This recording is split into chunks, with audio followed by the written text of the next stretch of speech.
District's Long-Range Planning Public Forum. Whew. Always a mouthful, but today we'll be talking a little bit about some of the plans that Poudre School District is considering and moving forward for some facilities planning, as well as their options for funding. My name is Kim Newcomer. I am actually not, I am actually not a Poudre School District employee. I am a member of the community, and my job here today is really to help organize the program and facilitate you getting your questions answered and your comments heard. So how this will work is that we will hear from our superintendent, Dr. Smizer. She'll tell us a little bit about where we stand in terms of the planning process. Throughout that presentation, I encourage you to write down your questions on these index cards. If you didn't receive or pick those up on your way in, you can go ahead and grab those, or we'll help pass them out as well. Scratch down your questions as we go. This will help us stay organized and on task, and it also helps us make sure that we get to all the questions in the room. So as you write those down throughout the presentation, we'll wrap up probably within about 20 minutes or so, and then we're going to spend the rest of the time answering those questions here tonight. So with all the formalities out of the way, let me introduce Dr. Sandra Smizer, our Superintendent of Schools. Well, thanks for coming tonight, you guys. Let's see how my microphone works. Are we good? Okay. So thanks for coming. Just out of curiosity, how many of you came the last time we did this, which has been many months ago? I thought I recognized you. And a couple people. Okay, so for you all, it'll be interesting to see what changes, if any, have happened since last time we were here. And we're going to go through the plan as it stands. I have presented, this is now my final plan that I have presented to the board. So that's the status of the plan. So we are no longer developing the plan and looking at alternatives. This is landed now as the final plan.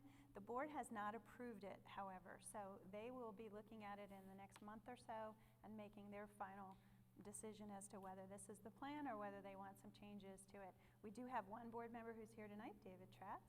Thank you for coming. So he's here to listen to your questions and concerns if you have any. And then we've also been working with the Community Facilities Advisory Committee that does have a couple members from Timnath on it, and they've been working for several months, and they have actually agreed to this plan, that they think it's reasonable, and they have just really spent a lot of time in the details. And Mr. Lynn Rourke is here representing that community committee. So he's also here to listen to what you might have to say and what your questions are. So staff that's here, we have Kim, who is helping us facilitate. She does not work for the district, but she is here to help us. We have our sound people. This is it live streamed, I believe? So we're live streaming on Channel 10 right now, and then also on our website. And so you'll have the opportunity to go back and look at it again if you have questions. Then we have Pete Hall, who's our Director of Operations. Dave Montoya, do the wave. Dave Montoya, who's our CFO, who will address the bond financing issues tonight. Todd Lambert, who's our Assistant Superintendent of Elementary. We have Brendan Willits, who is our planner. So as we get to numbers and projections for enrollment, he may jump in. Edie just walked in, Assistant Superintendent of Secondary. And we also have Lauren, who is keeping us all on track and helping us plan through this process. So let's get going. The big idea is that we are growing. We have been growing. This whole region is growing. And these are some of the numbers that we've been looking at. We have been growing by approximately 500 students a year. That's 500 new students to the district. They are not all in one place. They are primarily on the southeast part of the district and the northeast, but they are also in some infill neighborhoods in Fort Collins. So there's quite a pattern of growth that's happening, and if you've been watching the news, it's happening up and down the Front Range corridor, and particularly up in this area. So we are growing at this point at about the same rate that Denver Public Schools is growing. So think about 500. We came in at just under 500 students, new students this year. We had 500 last year. We're projecting for another 500 approximately for next year. If all of those students were in one place, that's the size of an elementary school. So we are adding enough students for a whole new school every year, if you think about it that way. Thankfully, they are not all in one place, all in one neighborhood. Otherwise, so we are packing them in, but you're feeling it here in this area, the crowdedness and what that feels like when you're getting up to the capacity of your building or over the capacity. I think as we think about the plan, as you hear it going forward, how many schools we're projecting to build and when, I want to be clear that you understand that we believe the kids are coming based on our projections and the development that's happening in the area, whether or not we build new schools. So think about this as you think about, because you will have to vote on building these new schools if you're a resident inside the district, and think about the fact that these kids are moving in, whether we build new schools or not. So we are recommending a $375 million bond and a small operational mill levy to go with that to help open the new buildings.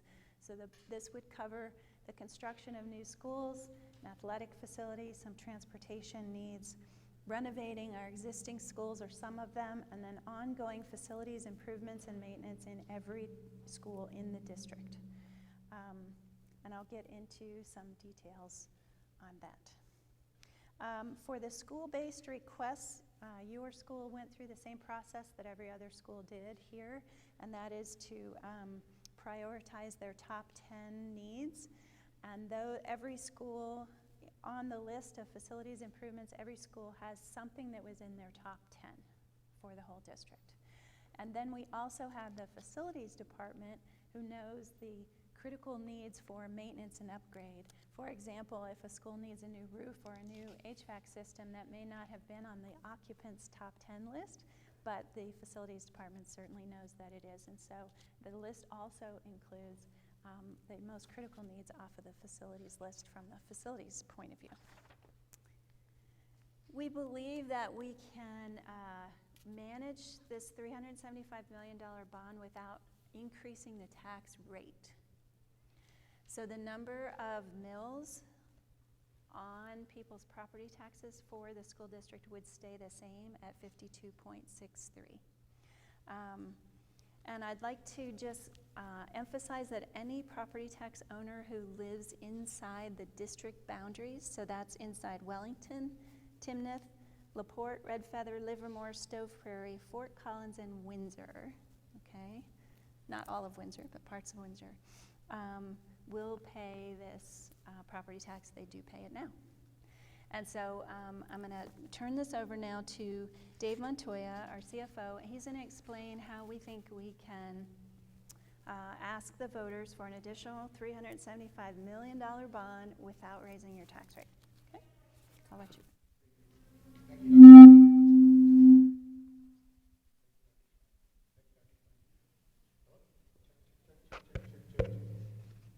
Want to trade? We just do that? Yeah. Okay. Thank you, Dr. Smyser. Again, my name's Dave Montoya. I'm the Executive Director of Finance for the school district. And do we have a clicker? Thanks. Okay. So I'm here to talk about the next two slides briefly to explain to you how we believe we can fit both this bond and the mill levy that we may be asking the voters to approve this November. So what you see up above is a representation where the dark blue or the light blue bars represent the annual debt service payments that the district currently has scheduled based on our existing debt structure. Now, when we issue bonds are very similar to those of you that may go out and get a mortgage for your house. What you do is you go out and you basically agree to the investors that you're going to pay a certain amount of principal and interest back over the term of the loan, and they'll give you the cash up front so that you can buy the house, okay? So that's typically how that works. And so for a bond, it's very similar, where Poudre School District has principal and interest payments, and again, those are the light blue bars that you see above. And so you can see one of the first things is that we have multiple bonds within our debt portfolio, and one of the big bonds that we've been paying on is actually coming due and is going to mature and be finalized. So just think of that as paying your mortgage off. So we have a gap, or a drop, if you will, in the light blue bar. What that does is potentially give us some capacity where we can go in and ask the voters, if you were to approve the bond question as written in the mill levy, we have this capacity below, between the blue line and the dotted line. What that capacity represents is if we were to hold the tax rate that currently appears on all of our property tax statements, the 52.63 mills If you look at your property tax statement and you live within district boundaries, you should see that 52.63 mils. That dotted line represents how much revenue could be available holding to that 52.63 mils. So we're capitalizing on the fact that we have some debt dropping off. And so here you can see how we would actually accomplish this. Again, the dotted line still represents the revenue that would be generated at 52.63 mils, the current tax rate that appears on all of our property tax statements within Poudre School District. So now you can see that what we're doing is we're folding in the orange bars on top of that. That represents the first issue of the bond, and that would be $250 million issue, and we're going to have to phase this in to stay with underneath that dotted line. So the first one is a $250 million issue, and then you can see that we're paying principal and interest off on that through the course of time, and we cut this off at 2025. That issue would actually go out 24 years. The second issue appears a few years later in the gray bar, and that represents the final $125 million issue, bringing the total issue to $375. We had to delay that one a little bit to allow the assessed valuation to grow to build us enough capacity again. And then finally, in the gold-colored bars, you can see the mill levy, and a mill levy is simply where we're actually asking for operating dollars to go along with the bond. Mill levy money would be used to help support the costs of these buildings, the operational costs.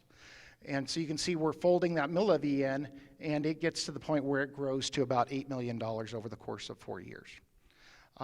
We believe that the assumptions that we're using in the assessed valuation, we believe those are very conservative estimates, so we believe that this is a very accomplishable plan. It does depend on what happens with assessed valuation growth, so we'll have to monitor that, but right now, again, we're using very conservative estimates in our forecasting and believe we can fit all of this within holding to the 52.63 current tax rate. So just to be clear, so your property taxes are going up. They already have started going up.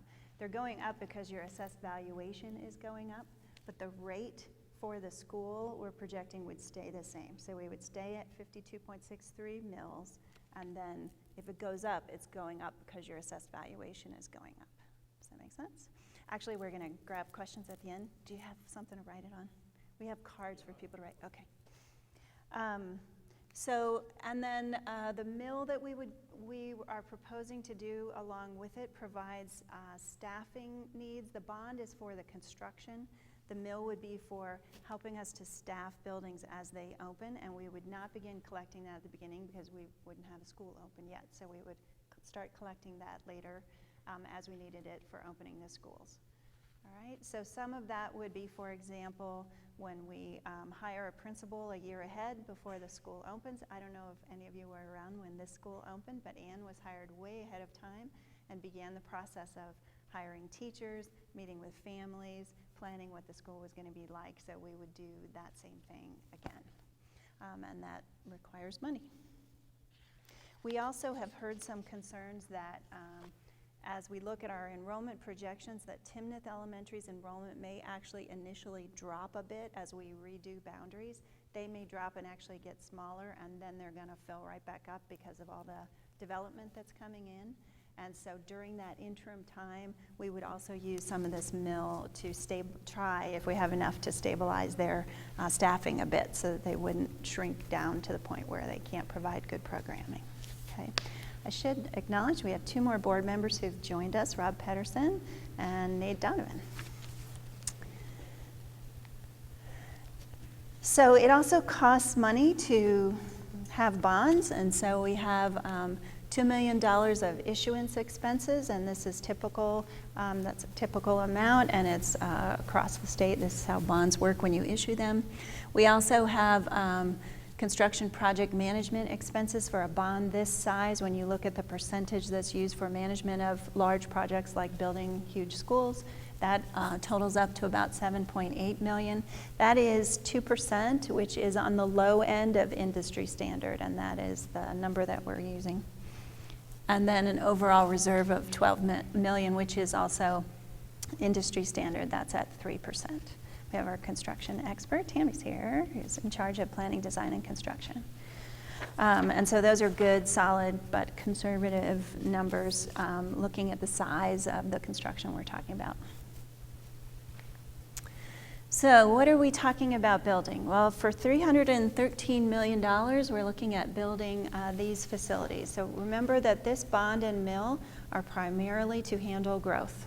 We're also committed to doing work on every other building in the district, but the primary purpose, and you can see the majority of the money, is to build new schools where the district's really growing.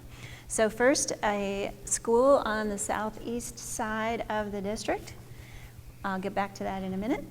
A high school building at the Prospect site, which is the 100 acres the district owns on this side of the highway on Prospect. That is planned to be basically Fossil's building put in a new location with some improvements since Fossil was opened. So that would be what that building is. At the time it would open with a middle school in the building. When Fossil opened, Kennard was in the building. They shared the building for 2 years, quite successfully, as I hear. And then Kennard was built and they moved out. The middle schoolers moved out. In this case, we're not sure that it's going to be only 2 years. As a matter of fact, we're pretty sure it's going to be a little bit longer. Maybe we're not sure. It's hard to tell. There are thousands of homes that have already been approved that are going to be built. And so it's a matter of how fast do they come up out of the ground and get filled with people. So we are looking at also sharing of the building. One of the things that we will do is hire the principal ahead of time, a year ahead, begin to staff the building and begin to develop the programming that the parents want. And because this is 2 schools sharing a building, we also plan to get those communities together under the principalship or the double principalship, or however we decide to structure it, to begin planning the programming for these kids. We want to make sure that a lot of good courses are offered. There's lots of electives, even if they open a little bit small, just like Fossil did. We have spent a lot of time looking at that option, looking at what course offerings could we offer depending on how many kids are in there. And we're also talking about grandfathering kids, so if you're a senior at one school, you don't have to change over for your senior year, that type of thing. And so, so we're looking at all of those issues, and we would get started on all of that work a year before opening, so during the time the construction would be happening, all right? We're planning to do the same thing up in the Wellington area, but smaller, with one less wing, so Fossil with one less wing, because we do not believe that will fill up as quickly. It could have a wing added out in the future if that area grows bigger than we are expecting right now, but we're not starting off with it fully built like we would do in this area, because we do expect the growth to continue to explode down here. I will say the Wellington situation is a little bit different, because in that case, the middle school already exists and needs a new building. So Wellington Middle School would move into that new building and abandon their older building, which the district then has to decide what to do with that building in Wellington. It's old and inadequate and doesn't have enough room for them as they grow. So that's a little bit different dynamic, because one school already exists. The one here at Prospect would be all new, and so easier to design perhaps what the communities want it to be. Then Zach Elementary, we're planning a permanent addition onto Zach to expand the capacity of that building to be a 600 student elementary school. And then at the Prospect site, we're talking about building a new French field. If you have kids who play, you know that French field is overscheduled, very difficult to get into, so we're looking at a synthetic turf at each high school so that we can overplay those fields. Think about the grass doesn't die. You can just keep playing and playing and practicing on that field.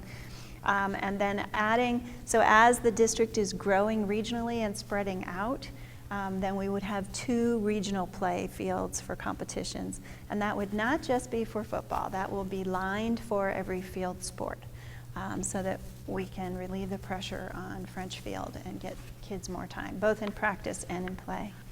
So I have 2 more people I need to introduce to you. We've got our board president, Kathy Kipp, just arrived, and also our president or our chairperson of our community Facilities Advisory Group, Yvonne Myers, just came, so thanks for joining us. So then also transportation facility, we're looking at adding some transportation capacity at the central office where we have the big bus barn. We have serious needs for a maintenance facility for our buses. Our fleet runs at about 175 buses at this point, and remember that we're growing, so it will be bigger. And we do not have a maintenance facility that can hold all the buses that we're buying are the super long ones because they're more efficient and they don't fit inside the maintenance bays. And we do not have a lift that can lift those buses, and we do not have a maintenance bay that has a well. So we're servicing a fleet of 175 buses by crawling around underneath them, which is really not good. So we're looking at a small transportation facility that adds adequate bays for maintenance work. So we'll still do most of that work centrally so that we don't have to build multiple transportation facilities.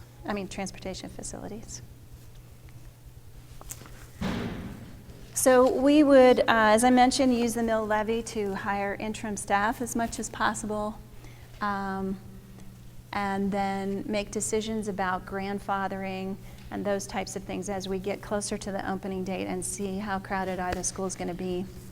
And the exciting part is hiring the leaders of those schools and working with the parents who know their kids are likely to go there and beginning to design what those schools are going to be like. So for ongoing facilities improvements, keep in mind we have a finite amount of funding, and so we wanted to make sure that every school got some improvements and upkeep and upgrades from what they've needed, and then keeping in mind that some of them very old. So we're focusing mostly on the schools that were built in the 1960s and the 70s.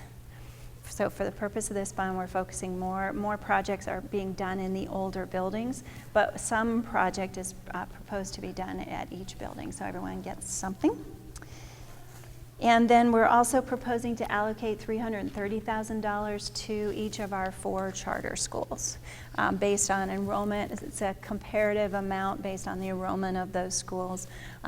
We were not comfortable letting them do facilities improvements that belong to the buildings that they lease because we don't own those buildings. So we're restricting the use of this funds to things that can be tagged that belong to PSD. So that should they go under, we could reclaim those assets. We do not expect any of our 4 charters to go under, but we don't feel comfortable adding improvements to a property that we don't own. So as I mentioned before, we're looking at highly critical deferred maintenance and facilities requests from each school that's in their top 10 list, and totaling up to $40 million. So if you think of 375, we're only spending $40 million on this part because the majority of the money is going toward building new schools. I should mention the heat issue from a couple years ago and the study about heat in the buildings. We did do a full engineering study on what would it cost to air condition our schools. It came in at about $84 million to air condition all the buildings.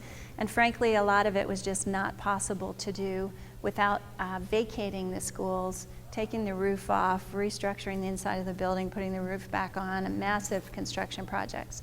At the same time, as we have moved forward with past bond projects, every tempered air or chilled air system that we put in each summer at a different school works better than the year before. They're just getting more and more efficient. And the last 2 years, each year, there are more and more schools that are saying, you know, that wasn't so bad. They're feeling like it's working. So we do not include air conditioning the district as part of this bond. We did pick some of the issues from the engineering study that we thought were appropriate to add to this bond, that were infrastructure moves that could be made inside buildings to help with the heat issue. And so we're doing some of those projects in this bond, would be what we're proposing. So the division of the $40 million is about $12 million to the school-based request, $28 million to, back in the schools to the facilities department requests and priorities. I should say as well on the air conditioning that one of the things that we discovered as we were analyzing and talking about air conditioning, two big ideas. One is that just moving the school calendar 1 week really got people excited. And so there seems to be very little, you're laughing, there seems to be very little appetite for year-round school or kids having, this community seems very committed to its summer, and that's okay. And that may change in the future, but at this time that appears to be a strong sentiment. And then at the same time, we have looked at the schools that do have air conditioning, okay, and looked at the records from the systems, and no school has actually used their air conditioning more than 18 days in one school year. So if we continue to have a calendar like we do, that's all we're really talking about. Now, they can be a pretty miserable 18 days, but it's still an enormous paycheck, enormous amount of money to accomplish air conditioning for that amount of time. So those are some of the reasons why we did not include that. So So the board has 2 decisions coming up. They have not approved this plan, so we are going around and doing 6 regional meetings. This is one of them. We did another one already. To listen to your concerns and your questions. We'll go for quite a long time at the Q&A as soon as I'm done here, to see what you're concerned about, what your questions are. The board has not voted on this plan yet, and they are scheduled to vote on it soon, to finalize it as their plan. At this point in time, it is my plan going to them, and we'll see if they have more questions or have anything that they want changed. And then separate from that, they also need to vote to fund the plan, which is to ask for a bond. And that's a separate vote. The latest that they could do that vote is in early August in order to have it hit the November election in time. So they will then, at some point when they are ready, ask to put it on the agenda and vote on going out and asking the voters for the bond to pay for all this construction. And at that time, then it becomes a campaign for those who support it.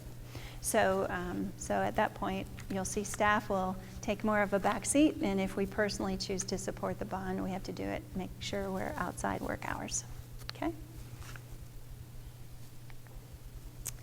So in the short term, we will continue to do all of these things. We have less and less choice seats available in our schools, particularly in the most crowded parts of our district.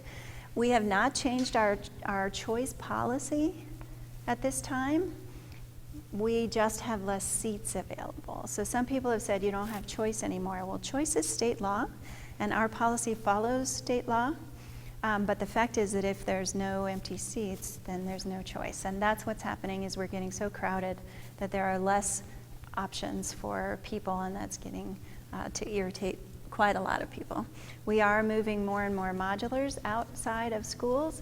If you look at a modular, it typically has 2 classrooms in it. So if you think 25 students as an average on each side, each modular that you see is 50 kids who don't have classroom space inside the building. So when you go around and drive around the district and you see modulars and we're adding more, you can quickly calculate approximately how much over-enrolled they already are. And then we're using every means we have to try to modify the insides of buildings to make sure we're maximizing the capacity inside the buildings, including, unfortunately, in some cases, having to move early childhood to other locations. So if the bond and the mill are unsuccessful in the ballot, what will we do? Well, as I mentioned before, the kids are coming either way. So we will continue our short-term plans of using modulars and having less and less seats. You'll see those 2 things continue. And then in terms of athletics, we'll have to significantly alter play times for kids. We just simply can't all fit on French Field anymore. And so you're going to see more early morning and late afternoon and perhaps week games rather than being able to keep them on the weekends.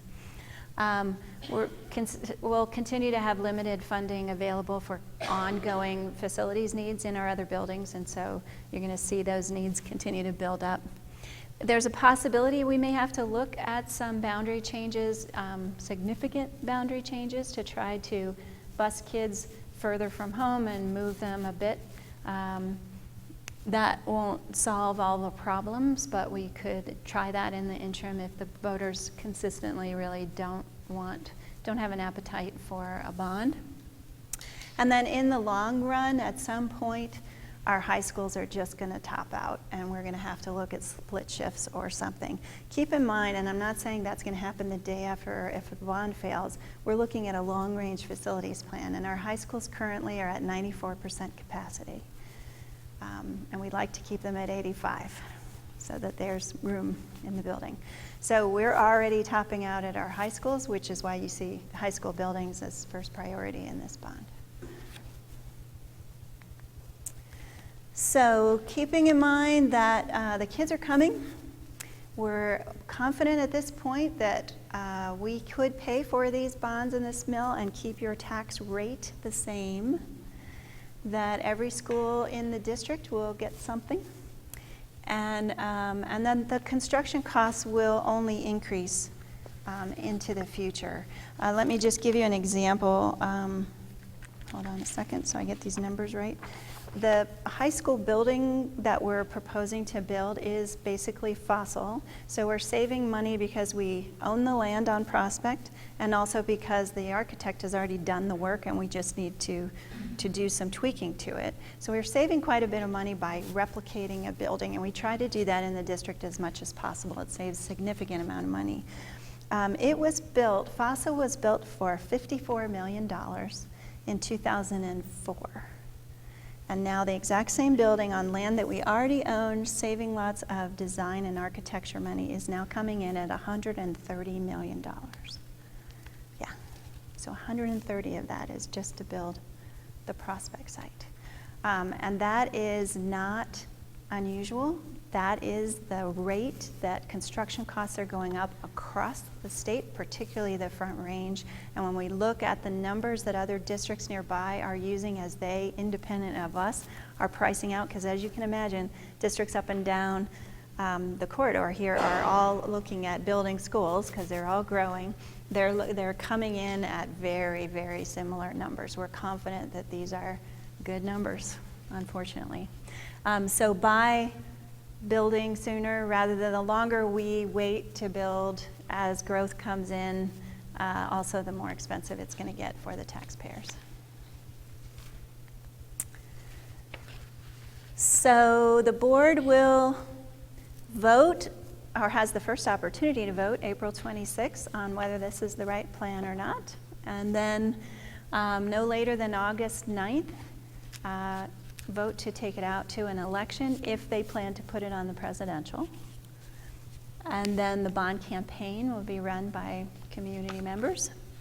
And then the election would be the presidential in 16. So, time for questions and answers. And what we'll do is I'll answer all the ones I can, but that's why everybody's here with me, so that we can answer whatever you may have. Wonderful. Thank you. Thank you, Dr. Smizer. Again, you should have note cards in your hot little hands. Please write down as many questions as you have. We will filter through as many as we can this evening. There's no limit to the amount of questions you can submit. Comments are welcome as well. And I know the folks here want to hear both of those. So just as a matter of process, I had a question while Danielle is collecting the information.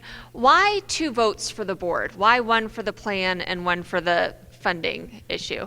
We actually had talked about putting it on the same night and then realized it's really 2 separate decisions. For example, the board could not vote to go for a bond with no plan. I don't think that would be very wise. I suppose they could, but it's not wise.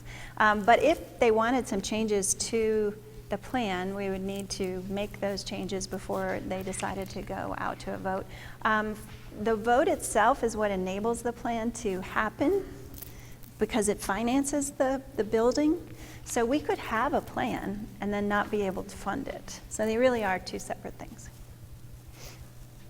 Wonderful. Okay, sorry, I was just sorting through some of these. One of the other questions that has come in, and I always think it's worth a clarification, is can you explain mill levy versus mill levy override versus bond? Dave? So I'll take that question. So very simply, when I was talking about financing with bonds, where we actually go out and sell to investors and then we agree to pay the principal and interest back to them over time, that is a bond levy. So there's a levy that supports the principal and interest payments on bonds. We also have what we call a mill levy override. And a mill levy override is simply where you go out to the voters and ask for additional operating annual dollars to spend on ongoing support. So a mill levy is different than a bond in the sense that the mill levy is there in perpetuity, meaning that once it's passed, it's depending on how it's written. Typically, they're written so that they're in perpetuity. That bond would, or that mill levy override would help support the ongoing cost of the construction. And is a mill the same as a mill levy override? Yes, and so a mill, the difference between a mill and a mill levy override, the mill is actually the rate that would show up on your property tax statement. It's the numeric value of the rate. The mill levy override is what that mill is supporting as the override. Hopefully that clarified. Does that make sense? Dave, we have a few finance questions, so I'm just going to keep you up here, I think.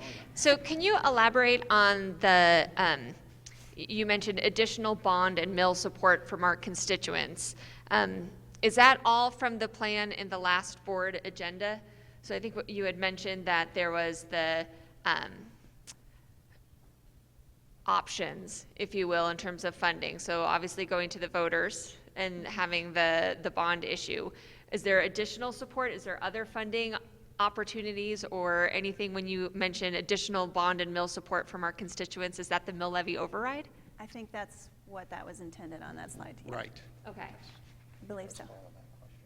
So when we look at what the total cost of this entire investment looks like, can you tell us what that will be plus interest, including interest? Can I tell you how much it is including interest? Yes. I think that would depend on what rate the bonds are sold for when they're issued. I do have that information. I just don't have it available at my fingertips right now for what our forecast would indicate. Okay. So we can come back with those answers later. Right, which is a good time for you to remind everybody how they can get a question to us or how they will get their answer if we can't answer it on the spot. Yes, so we don't know everything all the time. So if you do have questions that we don't have the data at our fingertips, we will follow up. You can send your email questions to info@psdschools.org. And that is not only true for the folks here in the room, but for those of you watching at home, we want to make sure we get your questions answered as well. Again, that is info@psdschools.org. And we will certainly follow up online as well. And will we post these questions with their answers? In April, yeah. Okay.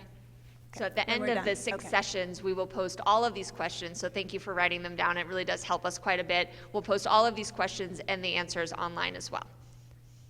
All right, so let's keep going down the path of the bond. So we talked about total cost with interest. We'll get that back. So does this existing debt end in 2026? Our existing debt, and then when would the new bond debt kick Do you in? want that slide back? Yeah, if we can pull up that slide, I think that would answer that question without having all of our forecasting models in front of us. So go one more back. Okay, right there. So the blue bars, again, are existing annual debt service payments. The first issue would happen potentially after the election, late 2016, probably 2017. That would be available for 2017-18. The second phase of the bond would come in at 2020. Okay. I don't know if you can generalize this, but I'm going to ask it anyway. So Okay. essentially, how much is that per year? How much is the bond? Yeah, is the bond. So the bond, if we look at this, I'm just trying to do it off of the slides here. The value of the bond sold or the bond payments? The bond payments. So sort of like the community, how much is the community paying per year in this bond? So I think that that's a tricky question depending on if you're talking about when it's first issued or when it's fully implemented. So I need to get that data. I obviously don't have the forecast model in front of me, so we can answer that later. And keep in mind that when we work with structuring the bonds, it's very much like well, it's similar to when you are talking to your lender about a mortgage payment, how much principal you're going to pay up front, how much interest, are you going to have flat payments the whole time, or will you have payments that drop off, and when will they drop off? And so we go through lots of modeling on this, and we're happy to send information on this slide as to what the amounts would be, what that modeling looks like. Yeah, those are all questions that are easily answered once I look at the forecasting model, so we'll get those detailed answers. So let's talk about the 53.6 mills that 52.63. 52.63. Obviously, you're right. So that is the mills outlined on our property tax bill. Do we see those separately or collectively? You do see those separately on our property tax statements, and when I say ours, I have the same property tax statement because I live in Poudre School District. When you look at it, there's going to be a line item for our bond levy. That is for our debt service payments. That's the debt service that we've been talking about for bonds. The other one is going to be a combination of multiple items. The key pieces in there are, we have a formula that state statute dictates how schools are funded in Colorado.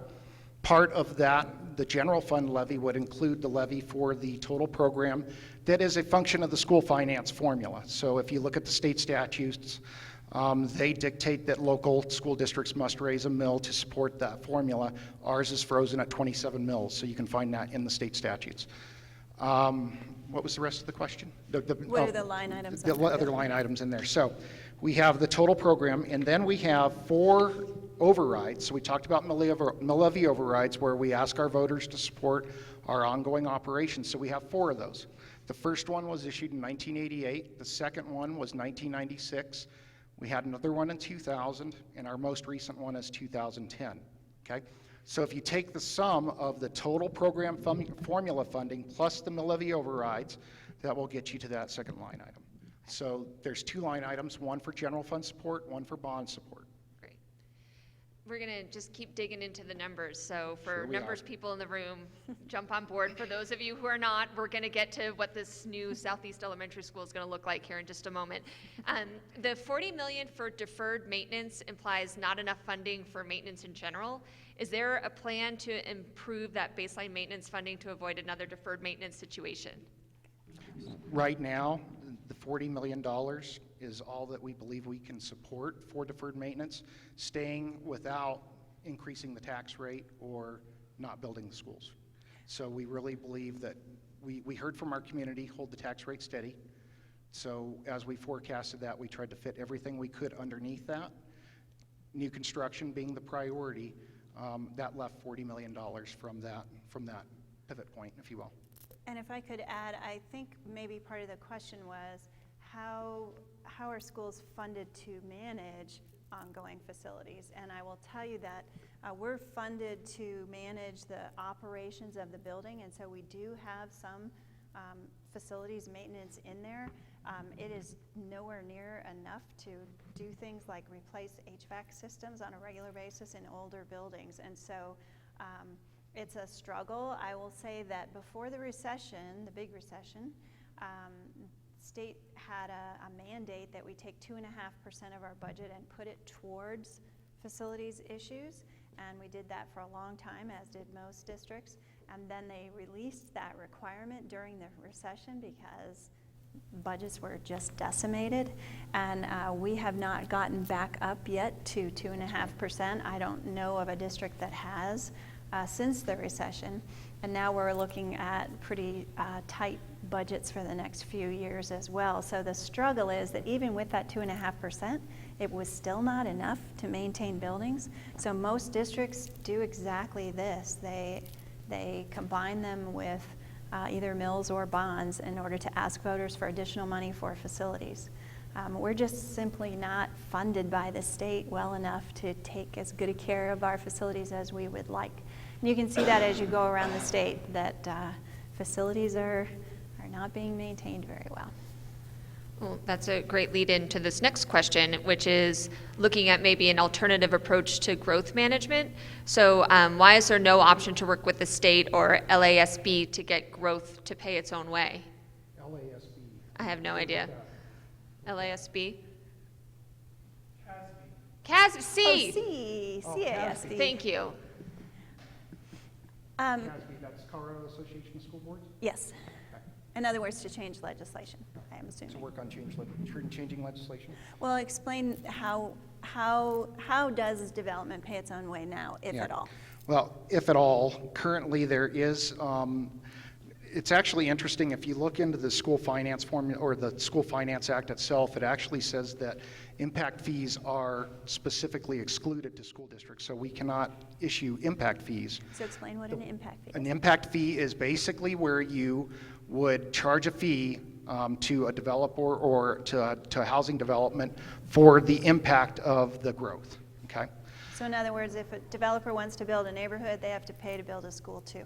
That is against state statute right now. And so currently, the only thing that we do have at our disposal is the option of having the developer either donate land or to give a fee in absence of the land, but it really is focused on land. It is not focused on the building of construction.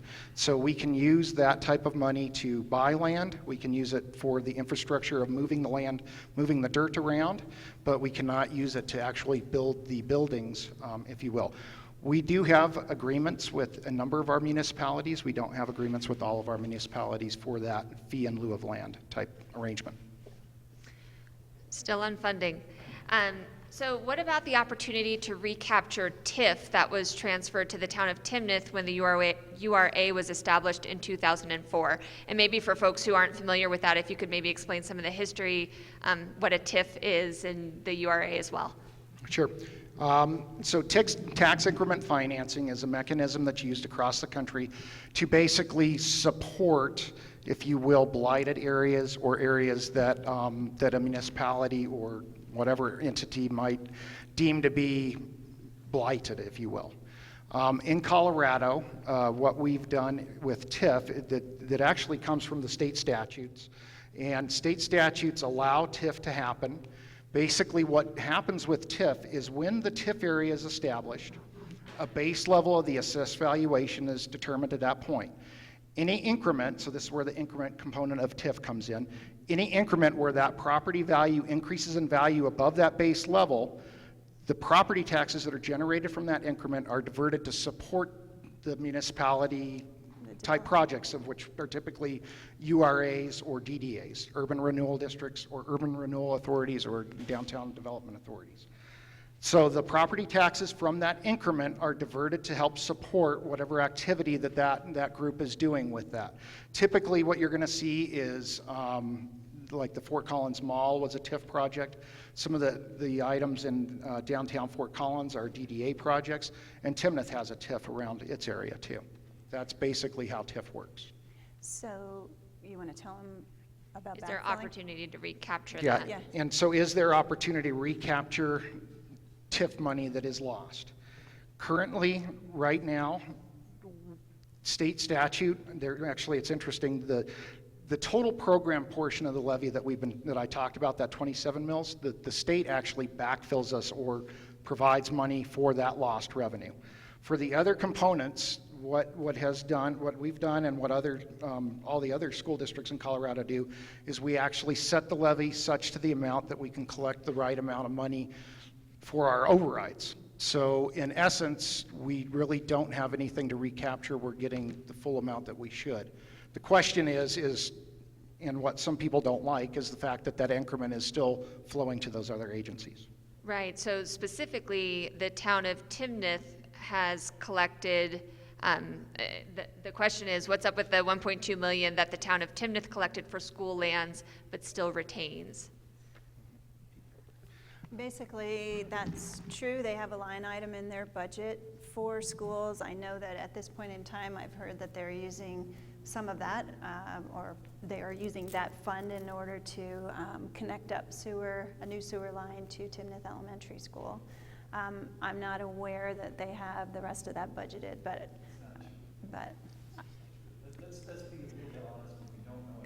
And let's direct the question to somebody that can actually answer the question, because the town of Timnath is the one that actually set that budget up and manages that budget. We can't answer questions about Timnath's budget. Okay, so that's another good one to follow up on through the website, is some more insight into the town of Timnath's budget.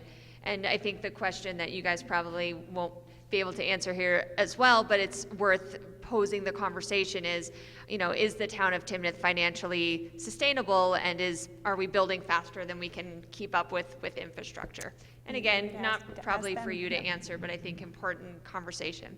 But let's talk about the things you can answer, which is, what about some of the other challenges and limitations of growth in the overall population? So have we factored in things like water and wastewater and cost of living when we're looking at all of this investment?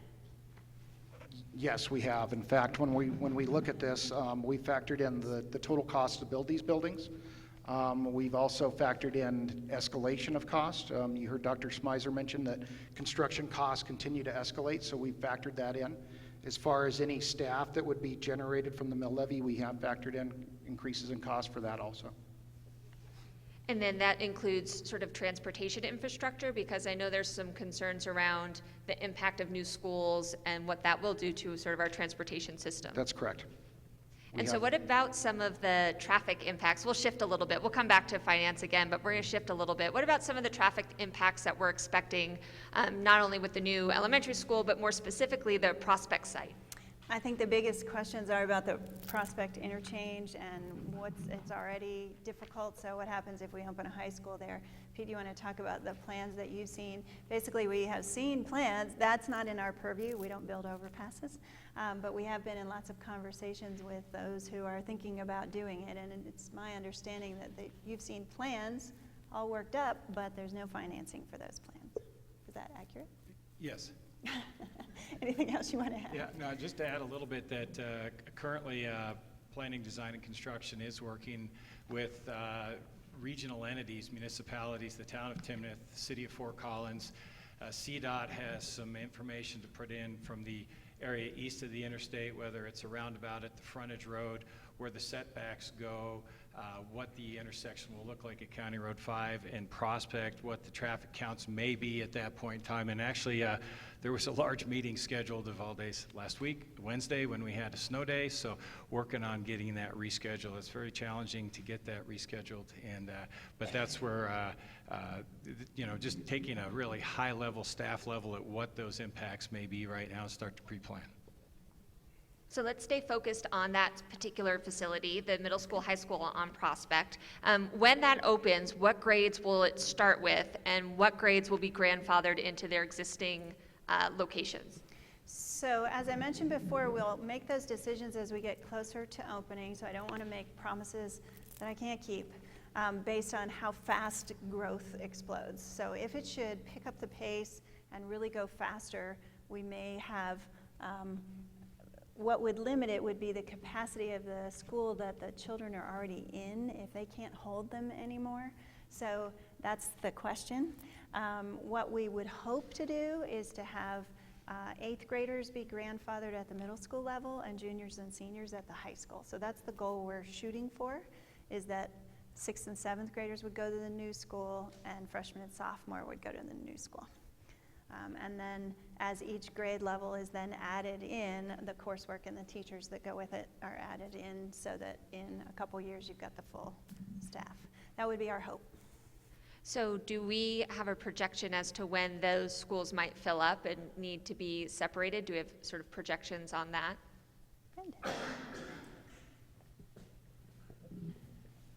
Depending on how grandfathering is implemented, the Prospect site would open up and fill within, to the point where we'd need to separate them out within 5 to 10 years, depending on growth.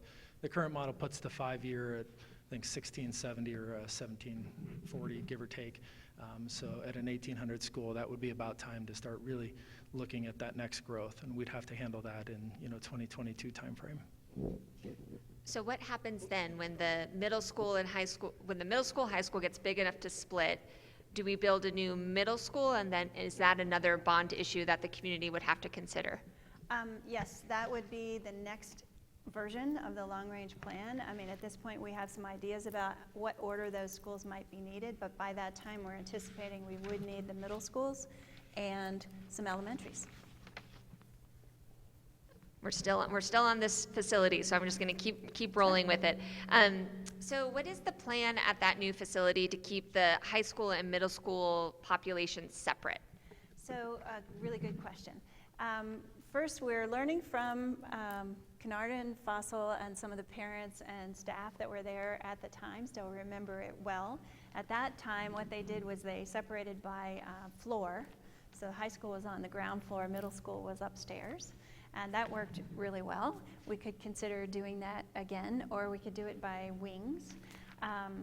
Most of what people are concerned about is restrooms, and so if they're located in separate parts of the building, they have their own restrooms, and that's typically how it's done. We've spent quite a bit of time looking at some 6 through 12, 8 through 12 different age ranges of schools that are around the state and around the country, some of them highly successful. And they say that over time, they became one school, which is interesting because they began to operate with lots of commonality between the grade levels, but that happened over time. In our case, over time, they're going to end up separating again, right, when we have to build middle school. So I don't think that would be our goal, that it would become a 6-12 school necessarily, but each community would have some freedom to figure out how that works best for them. The beauty of, for middle schoolers, the beauty of this design would be that we could offer higher level coursework because the high school teachers just right down on the other side of the building. So you can have a high school teacher who comes over and teaches one class for the 8th graders. So you can offer some things for 8th graders that you normally would not be able to offer unless it was a really big middle school. And so that's an exciting opportunity as well. So I think from what most people say, it really is not a big deal if you plan for them being separated when they need to be separated. And that seems to be reasonably easy to do in a building like this. So just a few more questions about the prospect site. Pools seem to be overlooked more than fields, so why is there no pool, as it also would provide a summer recreation venue too? That's actually been a big conversation. We had a lot of pool advocates at our last board meeting, and there is a petition going around to add a pool to the bond. We, at this time, I do not have a pool in the bond, and we have an entire extra page just on the pool issue on the website if you'd like to look at that.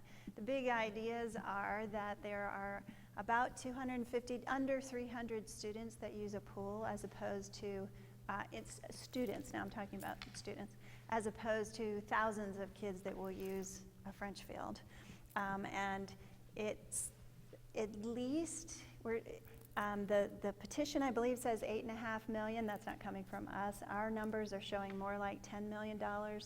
And you saw how tight money is for the remaining schools. So if we put that $10 million in to build a school, we're taking it away from, there will be quite a few schools who won't get anything out of this bond in favor of a school. Then, in favor of a pool. Then the pool itself costs, conservative, most people's estimates, including city, is somewhere just under $1 million a year maintenance and operation. So we would need a mill just to pay for the operation of the pool. What some people are proposing is that we do it in conjunction with the city of Fort Collins, that we let their tax revenue pay for the ongoing and we just do the construction. In my estimation, we still are then taking that construction money away from other schools, and then we also are building a facility on someone else's property, probably, if we put it, one of the proposals is put it on one of the city parks. Which I don't like that idea that we're using our money on someone else's property, our school district money. And then essentially fulfilling a function, which in my opinion is a city function, to build a city pool. If the primary use is going to be community, then I think that might be the city's job. So I do know, I recognize the problem between the two, if you want to call it a problem, because our kids do use the city's pools a lot. But there's only a couple hundred of them. So at this time, money's just too tight, I think, to build a pool. So it is not in my plan. A few more questions around the new Prospect facility, middle school, high school. So Fossil Ridge is a fairly elaborate design. Has there been discussion of developing a more modest design for the new high school, middle school to reduce cost as compared to the small percentage saved by recycling the original designs? Okay. We have spent quite a bit of time looking at those designs. Between Tammy and Pete, I'll let you answer those questions. Yeah, and I think the economy of scale, building a Fossil Ridge model, it's a fairly successful model, although it's not a new school anymore. Some of the changes may come in programming. 4-6-12 looks a little different than a 9-12. We're still working through that, and you know, the building has not been designed yet. We're looking at that footprint. Some of the systems that are inside that building that the current systems from from the daylighting to the mechanical to the electrical will be looked at and balanced against industry standard with what schools are looking like now. So again, the building hasn't been designed yet, but we figure from the economy of scale, the footprint has been successful, and rather than redesign a completely different building, that it seems to be a successful model, which we'll also try to emulate up at the Wellington site as well in a smaller version. And I think it's hard to know what somebody considers to be elaborate. Anybody want to own that question? What feels elaborate about it? I mean, what do you mean by a smaller? Do you just want like stripped down, bare? No, when you talk about the finishes, when you talk about the interior atrium area when you first walk in the building, and you've got custom steel trusses spanning over the entire area, column-free, fairly elaborate canopies, Right. same Okay. shades for every window, things that cost money. Yeah, and that's, So I think Pete, that, will you maybe just sum that up so the folks that are listening at home can hear through the microphones too? Just a little bit of what what he had in mind when he was talking about elaborate. yeah, and I think that's a good point, and I think to your point about finishes and clear stories and gathering areas, and that's when that school was designed. You had the educational purposes, the passive areas, and so I won't tell you that without getting into design, which we haven't done yet, that some of those systems may be looked at, some of the finishes may be looked at, but I think one of the questions that we look at is durability, say from a vinyl composite tile to a regular quarry tile and how long that'll last, and we look at life cycle. That's a big thing we try to look at. We try to build 50-year buildings, and so it is a challenge as these things get more expensive over time. So that's one of the things we do look at is durability, bringing natural light in, trying to reduce that, say, the cost of that footprint from an operational standpoint too. But we are going to take a look at how they flow together. But it's a pretty successful model the way it is, where the theater's on one side, the gyms are on the other. So. Your point on economy of scale and footprint was fair. Okay. Well, thanks for the question. Well, thanks for the question. Yeah. So speaking of, recycling that design, what is the targeted opening date again for both the Wellington Middle School, High School and the Prospect Middle School, High School? I used to have a chart that showed that. When I got that question, I would click, and now it's not up there. So when 2020 2020. would be all of them? No.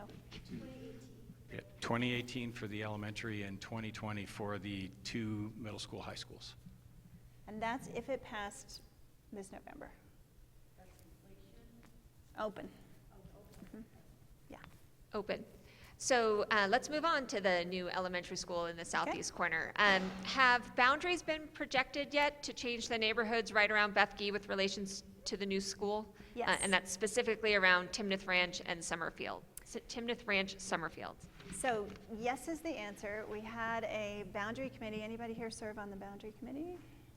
No. We'd had a boundary committee meet for quite a bit of time and draw the proposed boundaries, which look good to me, around each of the new schools. And we're not moving other boundaries, except if you're going to a new school, you're getting a new boundary.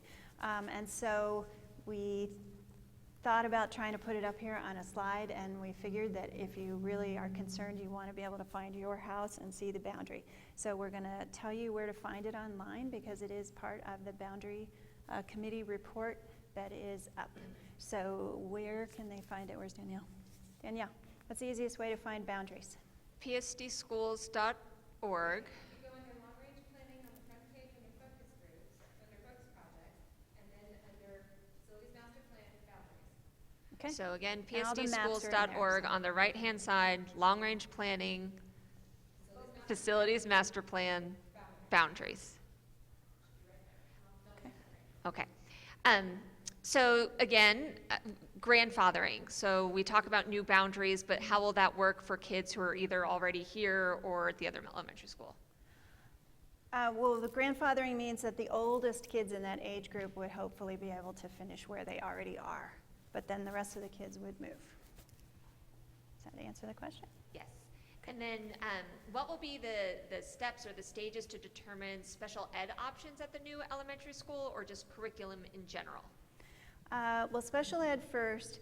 All of our elementary, are you talking about elementary? Well, all of them. All of our Elementary. schools have some basic special ed services that are in every building across the district. And then we have some high needs programs that there aren't enough kids to offer it in every single school. And so there's a regional school.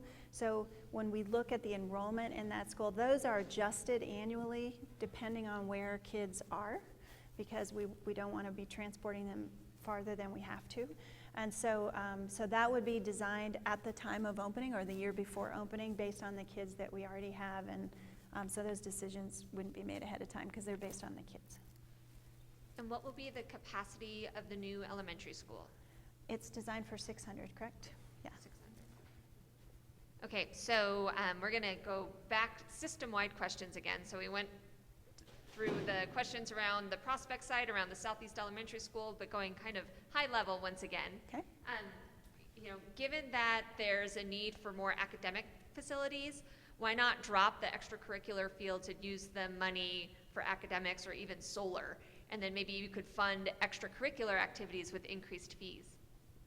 Increased what kind of fees? Fees, participation fees? Oh, from the parents? Mm-hmm. We already charge, in my opinion, a lot to our parents, but I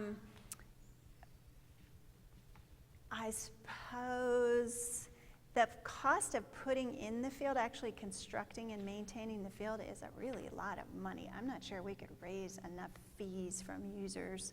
I don't think we have modeled that out to see if that would even work.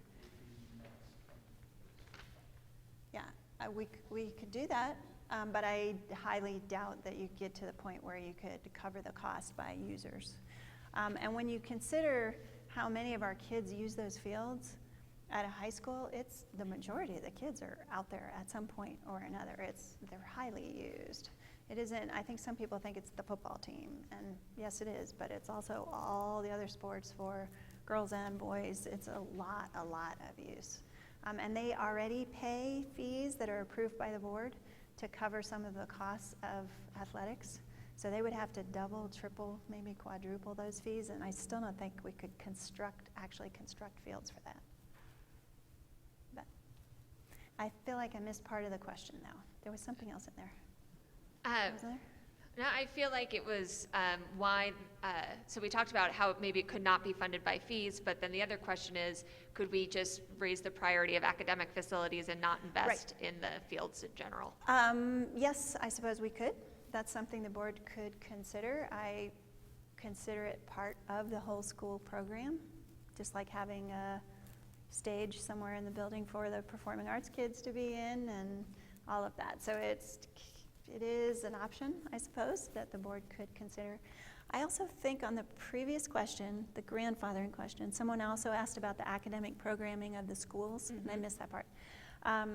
That will be designed in conjunction with the community the year before it opens. For all of the schools, the principal will begin meeting with the parents who are in the neighborhoods to start designing, particularly the secondary schools.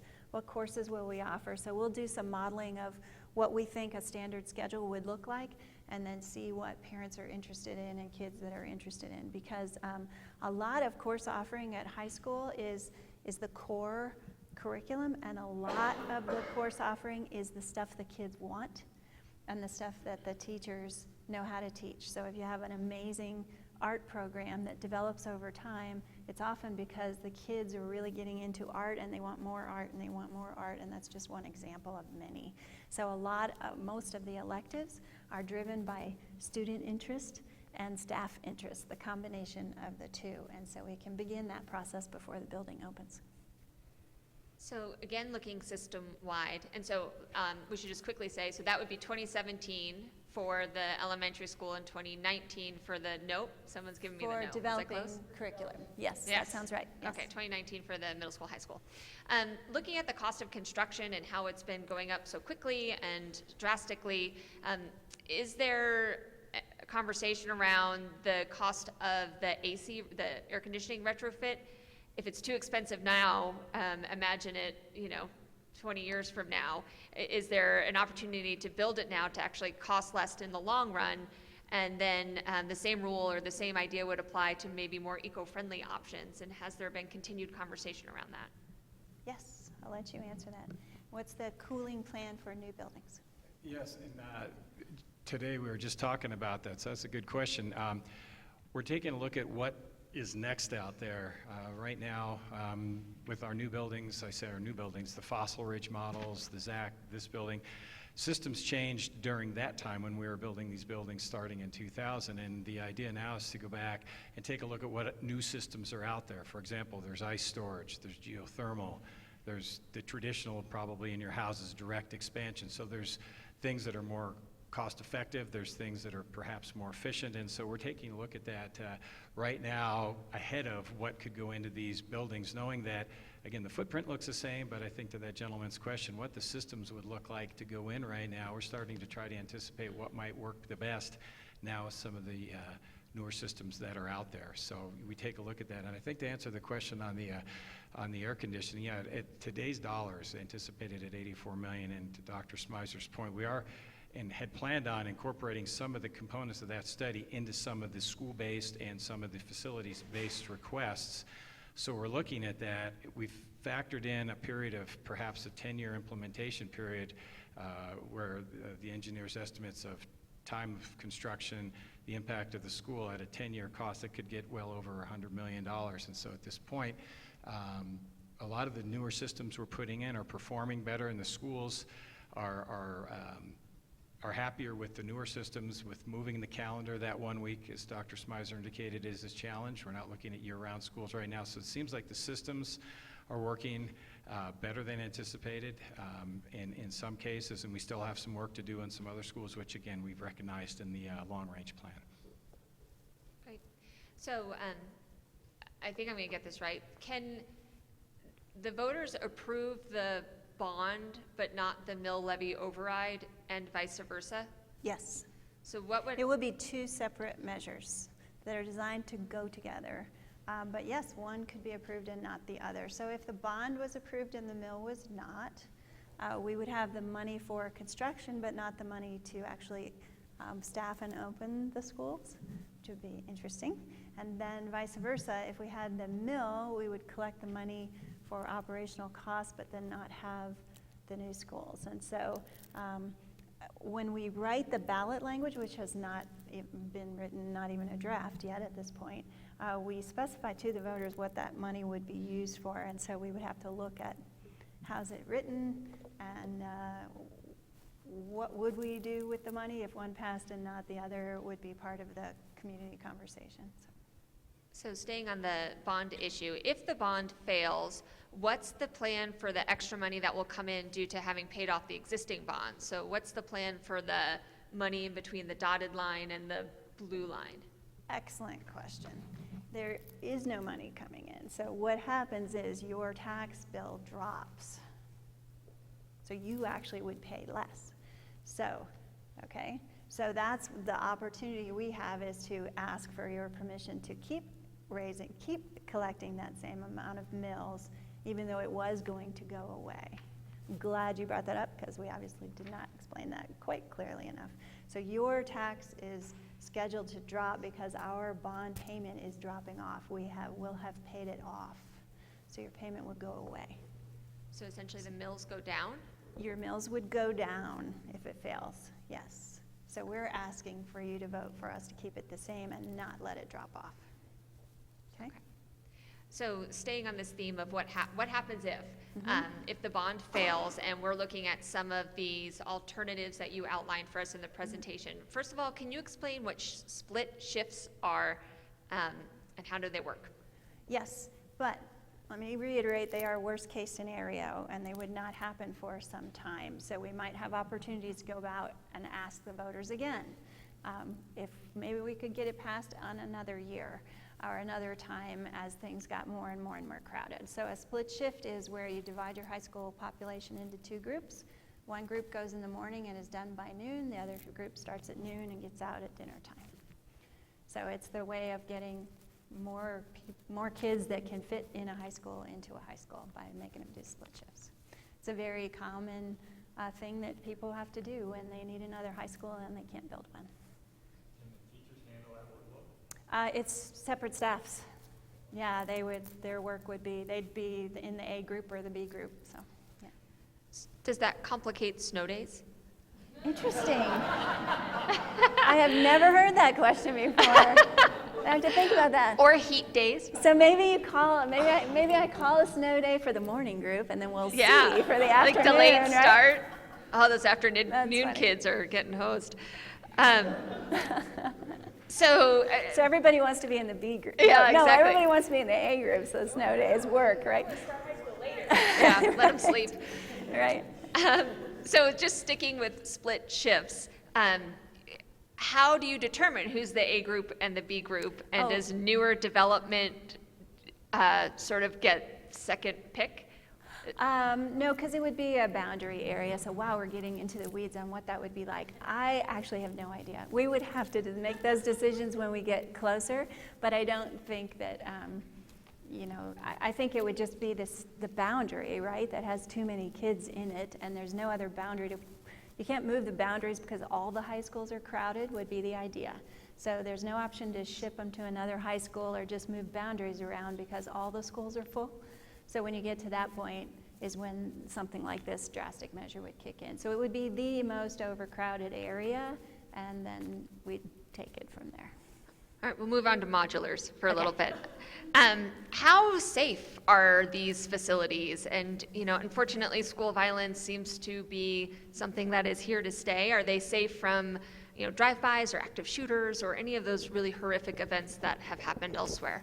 I'll let Todd take this one. We actually have thought a lot about this as we've placed modulars to make sure that we think about that, and I'll let you tell them some of the things we do. That's a great question, especially anytime we introduce a modular for the first time into a community. We ran into this question with Ann and Bethke, so for those of you that are here in this building, Pete goes out, the process starts with Pete going out with the team and looking at the site and trying to find the most advantageous place, not only for access to the building, water line, if we're doing some things like that, proximity, but also safety comes into it. And so what we'll do is we'll try to implement procedures first. We'll drop the modular in and we'll talk to the kids a lot about how they come in and out of the building. How does the building stay secure? What are their access points? Teachers pay special attention to it. Students that are outside in the modulars, there's some different expectations, and we ask them to participate in that. We talk a lot about what the safety looks like. Each site is different, so to call any place 100%, I think they're outside of the building. So right now we look at the neighborhood flow, we look at the parks around if there's places, we look at the homes that are there, and we try to position those modulars in the most advantageous place to get into the building and also reflect our safety priorities as well. And those buildings are locked at all times. Doors are always locked.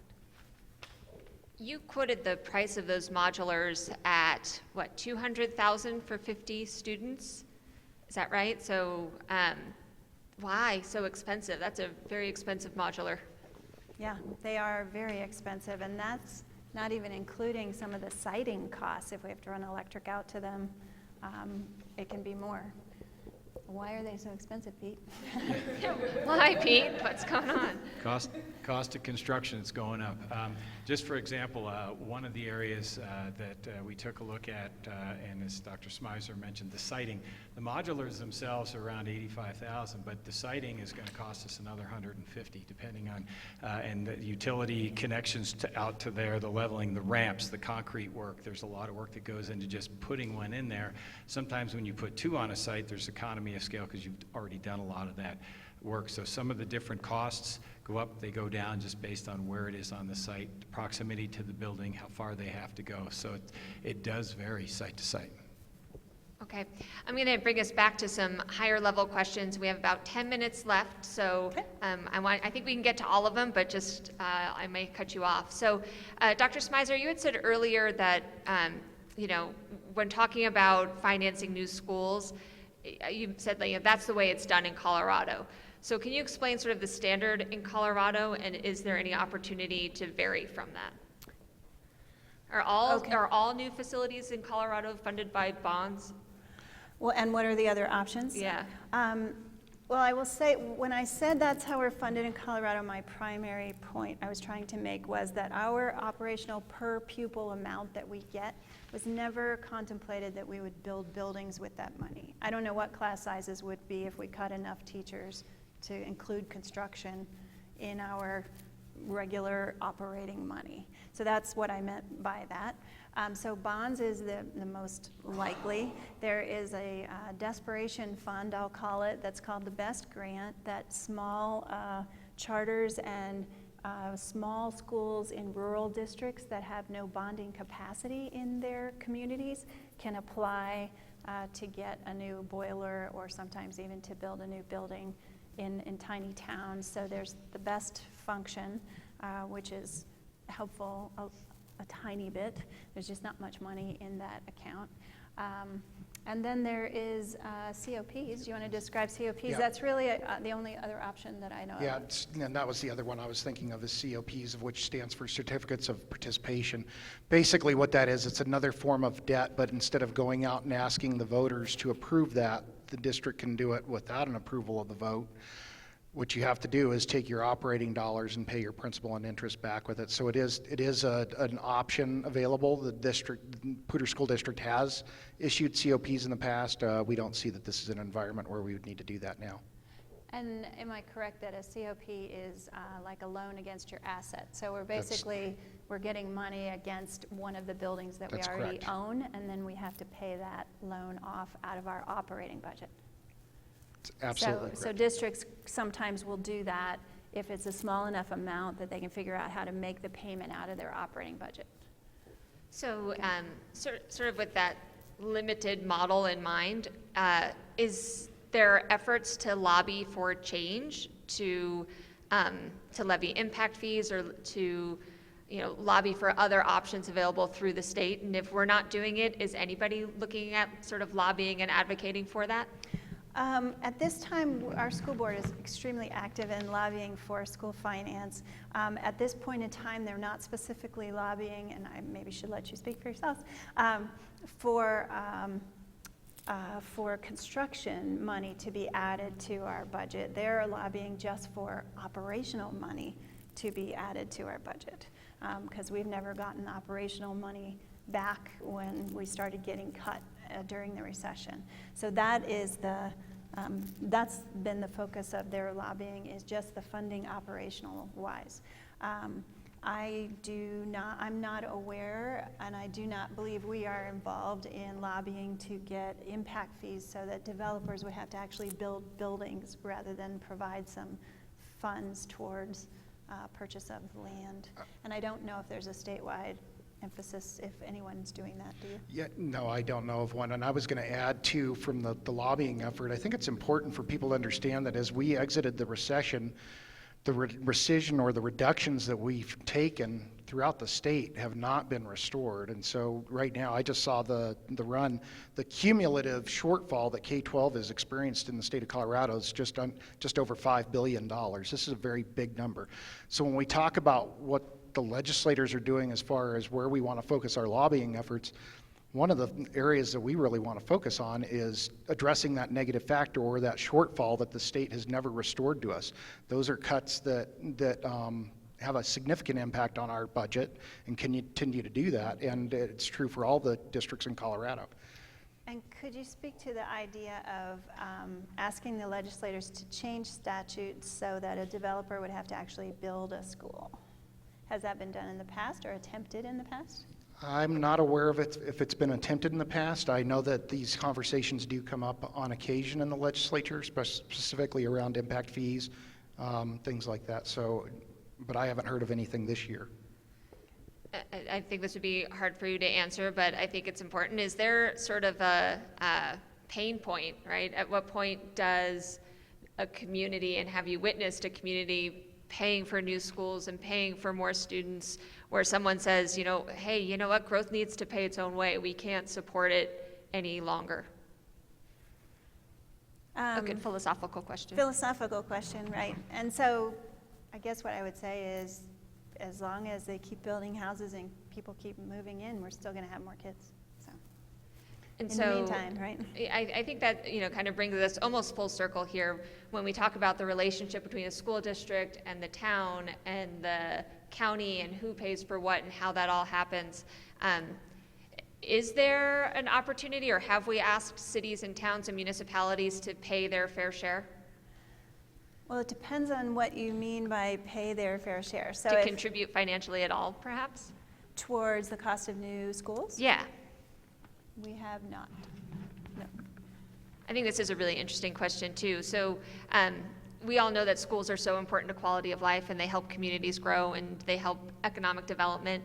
It's sort of a chicken and an egg question. So what do you think, and has there been any forecasts or data around what would happen to the rate of growth if there were no new schools? If we did just go with the option of modulars and split shifts, which is very difficult to say. In other words, yes, it is actually. So let's play that idea out. So we don't build new schools. So our schools continue to be packed out and with modulars everywhere. I guess you could argue that the quality of the school district would go down, so people would stop coming here. Is that the idea? Yeah. I suppose that might happen. I don't know what else to say. Over time. Has that happened in other places that you know of, that folks have said, we just can't accommodate the growth, we're not going to build new schools, and it's actually impacted community growth? I don't know that it has impacted community growth. I know that it has impacted the quality of how people feel about the school system, because a large percentage of kids are in modulars, and right. And but I don't know. Yeah, Interesting. Yeah, it's interesting. Okay, we have 2 more minutes, and so a couple of things. This is a great question about sort of the why behind this potential ask in November. So, you know, this is a person who's one of the 34% of this community who's on free and reduced lunch. You know, doesn't have enough money as it is. So why should we vote for this initiative even when some of us are struggling financially as it is?